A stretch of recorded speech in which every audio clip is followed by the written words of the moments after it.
I must admit, Sigrun, Valhalla isn't exactly what I imagined. You're experiencing only a very small part of it.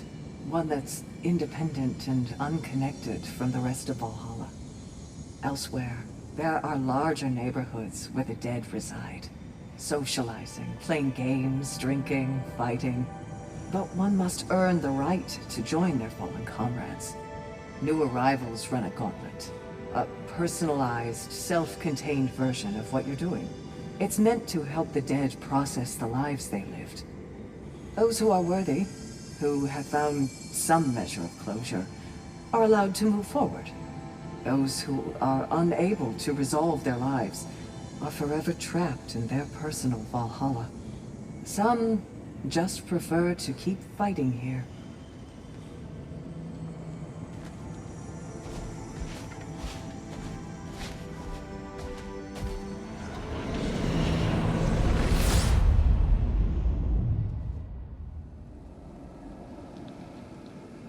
Do you yet wish to speak about Sigrun?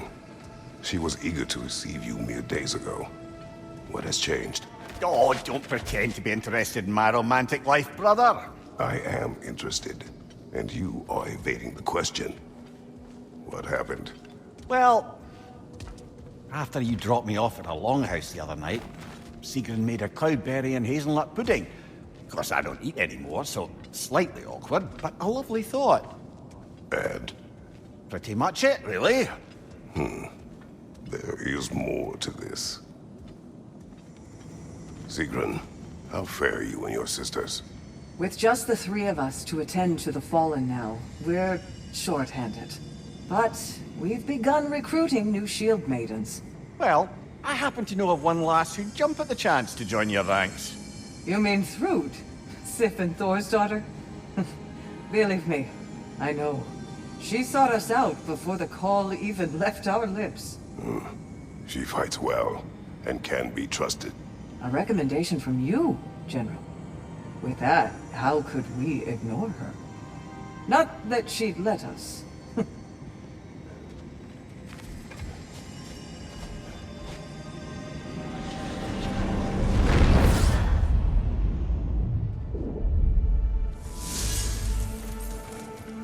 What else happened that night between you and Sigrun? We stayed up much too late. I told her stories, she told me secrets. She put spirits to my lips, even though I can't get drunk. Then she invited me to watch her fall asleep. And the next morning? The next morning, we took a boat along the Lake of Nine. It was divine, brother. The lake was sun-dappled, and the air was crisp and perfect. You could smell the thaw. When did you misspeak? You know me too well, brother. We were on the lake when I put my metaphorical foot in it.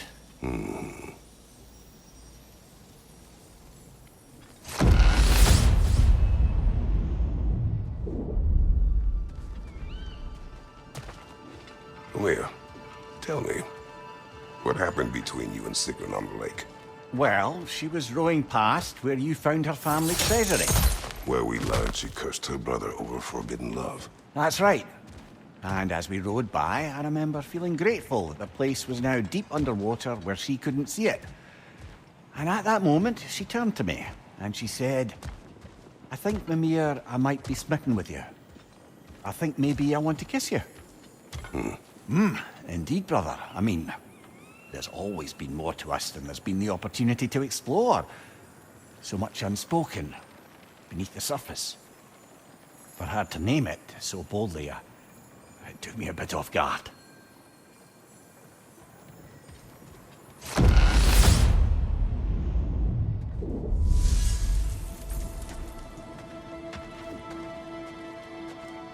You and Sigrun. I am still waiting for the part where you spoke. In my defense, I only told her the truth as it struck me in the moment. I told her my feelings for her were deep as Rand's Hall and had been for as long as I'd known her. But just then a kind of revelation came over me. A sudden cold clarity that it was vanity to imagine that I, as I am, could be enough for her as she is. So I heard myself tell her that I didn't think I could give her what she needed. Now, I am mad at you. Pile on, brother. I deserve it. Sigrun, dear, as Kratos and I have been off the beaten path, so to speak, I'm curious as to the state of the realms. Well, since my sisters and I returned to our old Valkyrie duties, the souls of the damned no longer find the gates of Helheim closed to them. So... No more Hellwalkers spilling into the other realms? Grand! I can't say no Hellwalkers are left in the realms, but there are fewer. Rasvelger seemed pleased. Or at least I think that's what her expression meant.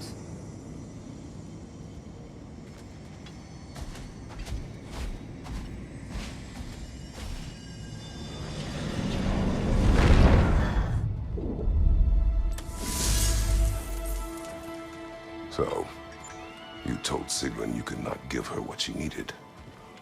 You spoke out of cowardice. Aye, obviously. But as prospects for terror go, can you imagine knowing all along you're not enough for someone, and then living out their slow realization of that truth? I admit it chilled me to the bone. You presume to know how she will feel in the future. Why discredit her wishes and yours in the present? I just can't pretend not to know better. She's romanticized the idea of us. Certainly I've done the same. But is that anything to build a future on? I mean, look at me, brother. Be practical. If anyone else disparaged you as you disparaged yourself, I would wish to strike them with an axe.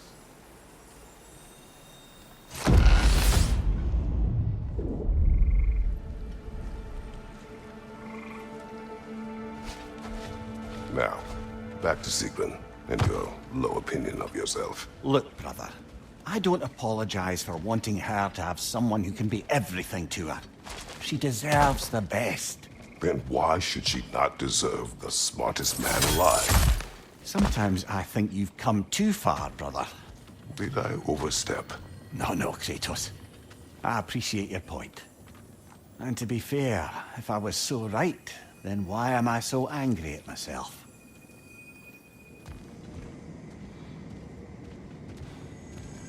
Sigrun, love, what's the latest on Midgard? Life returns at last. After the Hellwalker desolation was followed by Fimbulwinter, I wondered if people would ever come out of hiding, or if there were any left to. But flowers bloom, the sun shines, and it's safe to travel the roads and rivers again. No one even seems to mind the giant serpent sunning himself across the mountaintops. Glad to hear it. Jormungandr's a big softy when you get to know him. And now that things aren't quite so desperate, raider attacks have declined. It's progress.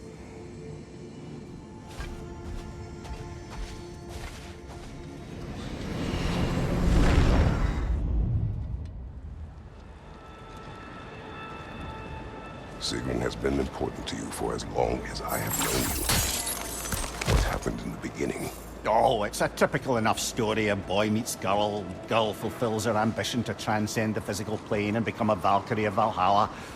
One day, Sigrun quietly arrived from Fjotalund and began serving as Freya's handmaiden while she undertook training for the sisterhood. I don't even think we were introduced.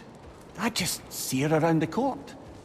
Of course, I observed her loveliness and impressive stature, but long before we fell to talking. But we seemed cut from different cloth, I suppose. Never occurred to me we'd get along as well as we did. Sigrun, I wanted to tell you, Valhalla keeps sweeping me away to my own adventure in memory. I wondered if it would. That's wonderful. What is it showing you? Some particular events of my wayward youth.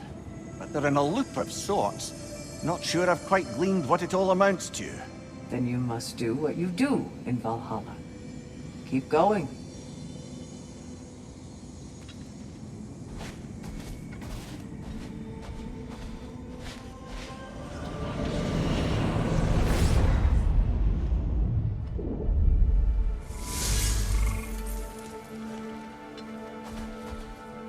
You and Sigrun, how was it you first spoke? Back when Freya was queen in Asgard, the better times, I mean, there really began to be some culture around the place. Poets, musicians, the odd contortionist would pay visits, perform, mingle. On one occasion, I'd taken a seat expecting to see this balladeer of the lowlands, when Sigrun walked in.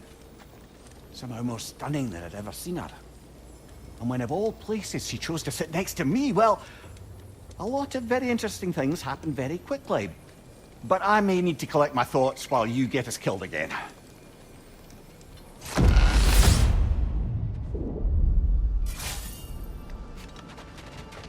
Let us get back to your memories of Sigrun. She sat beside you. Yes, she chose to sit next to me. No big thing, really. Yet, somehow, despite myself, I felt her rush in my stomach like I was a green lad again. Embarrassing at the end of the day, to be so simple. I made some remark, and I learned how it felt to make her laugh. And suddenly I felt more at ease. Almost eerily so. A calm within each other's storms, I suppose. Faye had a way of describing that. Peace dwells among us. Lovely, brother. That's exactly right.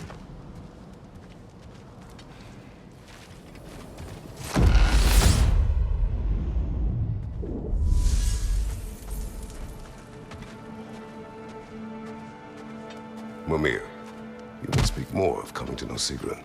Right. Where were we? After the ice was broken, we fell to talking more regularly, even making a point to do so. It was all I could do to enjoy her company responsibly, staying mindful of our respective positions and keep from crossing any line that would make things difficult for us to recover from. Wise. Well, mostly. I'm always wisest in the parts I let myself remember.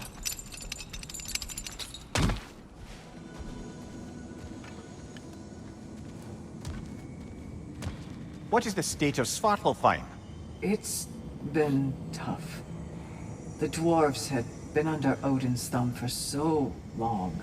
Now they're having to completely reshape their economy to provide for themselves again. Many are looking to Durlin and other outcast members of the old resistance for guidance. But thus far, he's refusing the call. The wounds are deep and will take time to heal. Once they do, Freya thinks Durlin would be a welcome addition to the Council.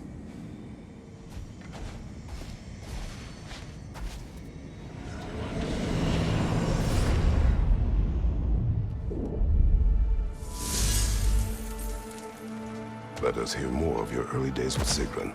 Of course. I remember there came a banquet. I forget the occasion. But I remember how breathtaking she looked when her eyes met in the crowd. She beamed and pulled a friend by the wrist to come meet me. "This is my good friend Mimir," she said. "He's probably the smartest man alive." The truth is, brother, it was never something I believed. Not until she said it. Not until that moment when she perceived me as what I'd aspired to be. That moment, that extraordinary moment, I felt, in some indescribable way, home.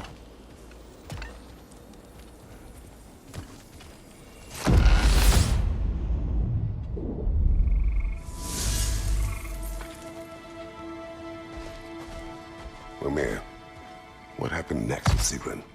She had introduced me as a good friend. And though I couldn't be entirely sure what she meant by it, for once I wasn't concerned with an outcome. Regarding Sigrun, I knew my answer was yes. The question itself seemed secondary. You were not upset she called you friend. Show me someone for whom friendship means lack of love, and I'll show you someone who wonders why their lovers never end up being worth their time. Perhaps. But you did not express your feelings. Oh, I don't think she could have escaped noticing them. I just never asked her anything I felt sure she'd have to refuse.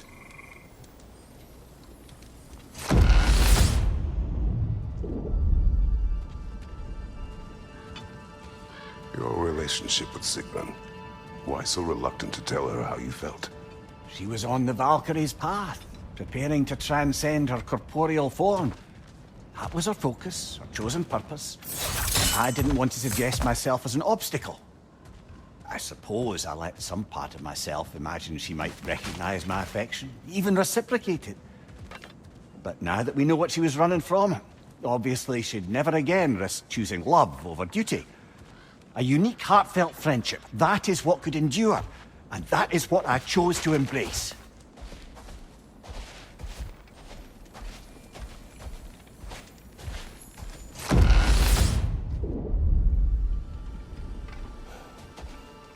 Mimir, can you hear me? Has my voice broken through?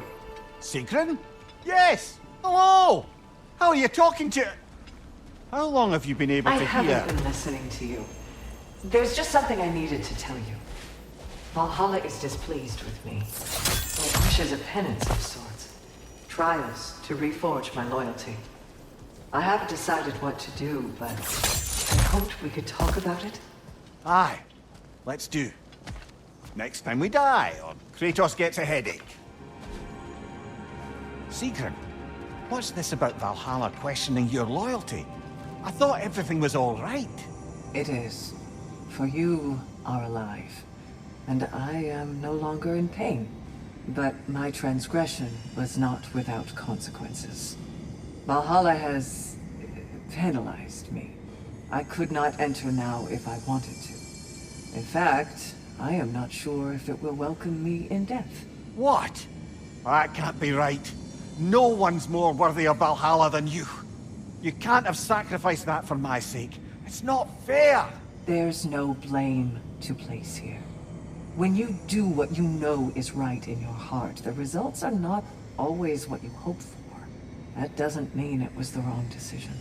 Now please, we've kept Kratos long enough from his journey. I insist. Go. We'll talk more.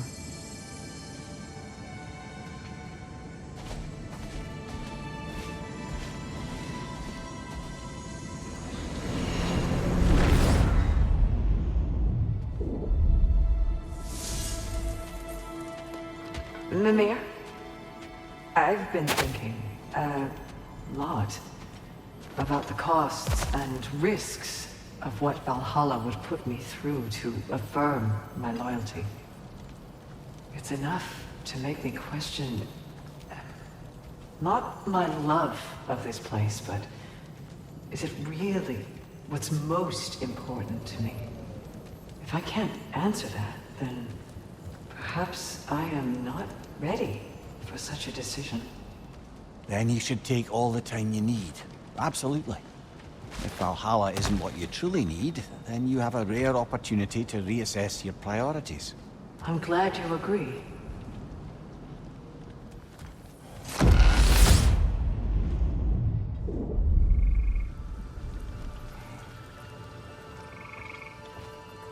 Mimir, I had a thought.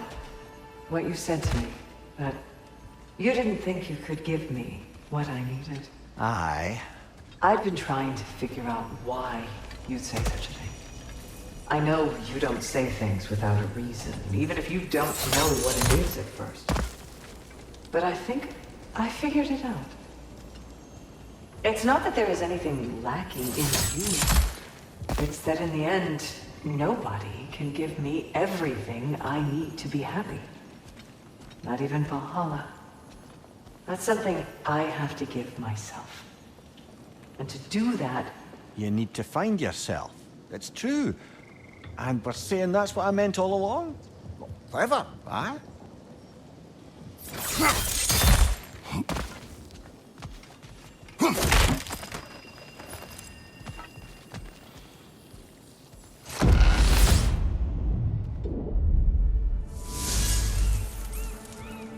I'm sure you can see by now, Valhalla has a way of making you learn what you need to learn. Perhaps it does so with me, even now, making such demands so as to give me doubts. Long ago, I gave myself completely to love, and it destroyed my home and family. Then I threw myself into the service of Valhalla and found a new family in my sisters. But what if that's not where my story ends? It's time I finally found my path. Not because it may or may not be Valhalla's will, or Freya's, or yours, my dear, but my own. Well said, love.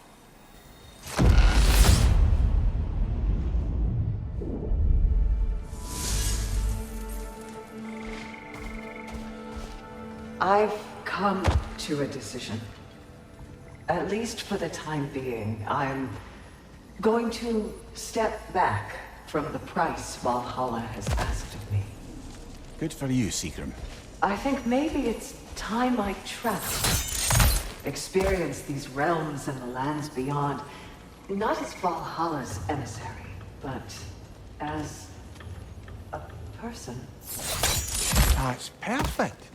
You've always dreamed of a grand sea voyage, seeing the world. Perhaps I could go with you. I've been told I'm a useful guide. Perhaps.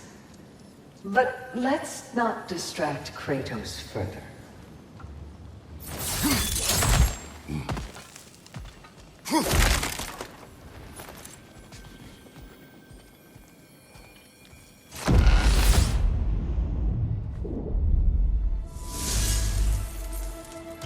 I'm having a bit of a sinking feeling that Sigrun doesn't want me traveling with her.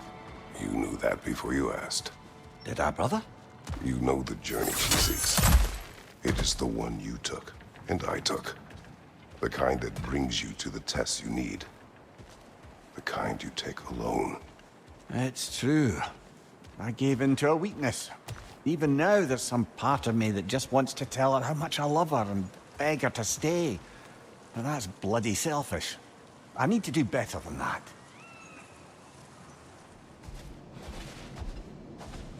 Where could Sigrun be?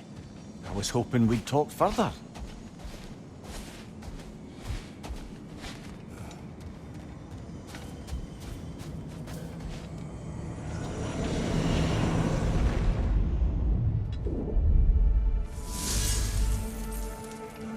Mimir, Sigrun? about my journey. I need to take some time to understand who I am without wings and helms and missions, and without the lovely man with whom the timing has yet to work out. Are you sure we couldn't discuss this face to face? I wasn't sure I could say the words if I had to look at your face. Just promise you'll let me see you off. I won't have you setting sail without my blessing. Not that you need it. Of course. Have you a blessing to offer her? I'll be combing Valhalla for one.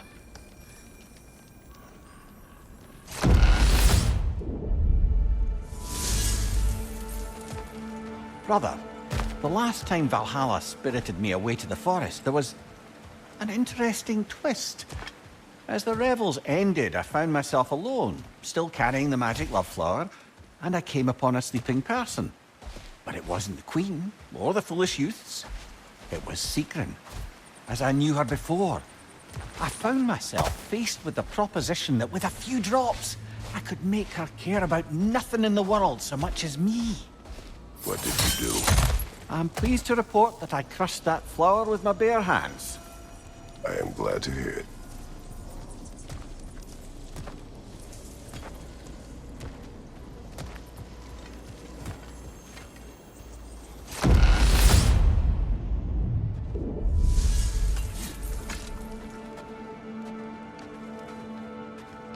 How are you faring, Mimir? I know Sigrun's decision must be difficult. May I ask, deep down, what is it she means to you? So much of everything good in what I am is only due to my wanting to be the person she saw me as. Take her out of the equation, and I wonder if I'd ever have stopped being a scoundrel in service of scoundrels. Love can make us wish to improve. I was changed by what Faye saw in me. But losing her did not put an end to who I had become. Her inspiration remains. Aye.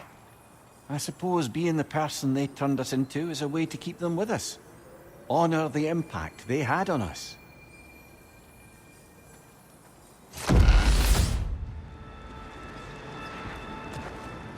Mimir. Kratos.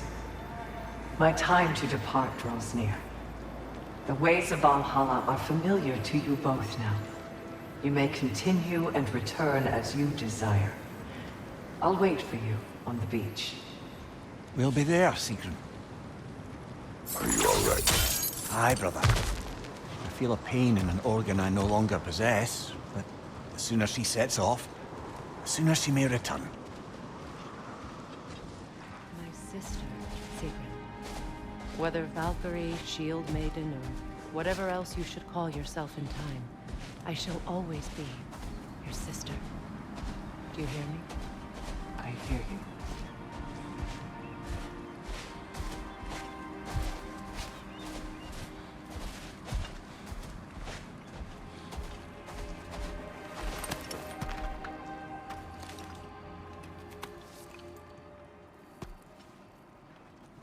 So this is it then? For now. For however long. Good. I mean, I'll miss you more than I can say, but whatever we ever were, or weren't, or might have been if the timing weren't just so... I need you to know that it mattered. All of it. Knowing you helped make me a person I can stand to be. And all I want for you in exchange is... everything. I can't imagine a world in which I don't end up very close with you, my love. But let me come back to you whole. Let me come back not needing anyone to tell me what I need to be happy. I can't begrudge you getting to know yourself. After all, it's been one of the great pleasures of my life.